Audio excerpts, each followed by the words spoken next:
I was really glad that my first video, How Drugs Ruined My Life, really got people engaged, and I was enjoying interacting with people in the comments. And so I thought I'd elaborate a little bit more on my experience. So as I mentioned in that first video, I suffered a psychotic break at 19 years old, which was definitely brought on by excessive THC. I was using concentrate almost every day, at least smoking flower each day as well.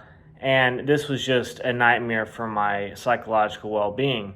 And to make matters worse, there were instances where I just binged way over the top on like ecstasy or acid, things like that. There was one weekend where I did LSD and shrooms in the same weekend, another weekend where I did MDMA 3 times in the same weekend, another time I combined MDA and MDMA.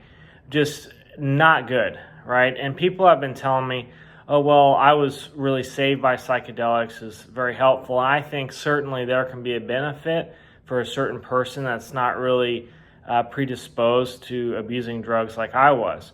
I think that my problem was that I really binged and went out of control, where, just an occasional acid trip isn't necessarily bad, but taking it to different levels and combining it with stuff is just no good for my brain. So a combination of the psychedelic binges as well as the excessive THC was kind of the breaking point.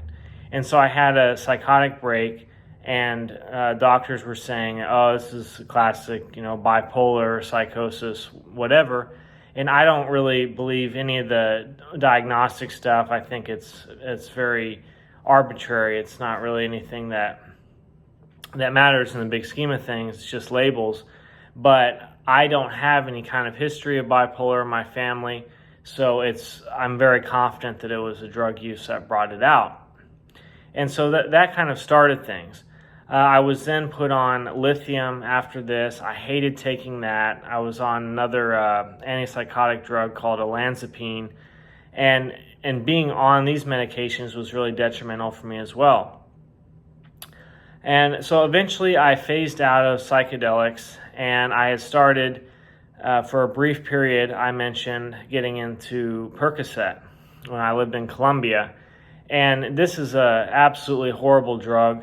And I was lucky that I was able to get over it because I just don't really have a preference for opiates. It would make me really agitated.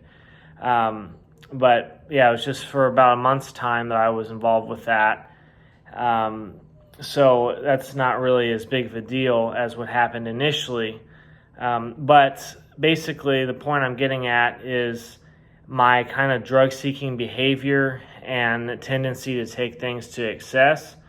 It really screwed me over, and then to combine that with medications that I probably wouldn't have needed if I didn't have that first break, and you just have a big issue. So yeah, I just wanted to elaborate a little bit more on that. If you have any questions, leave me a comment.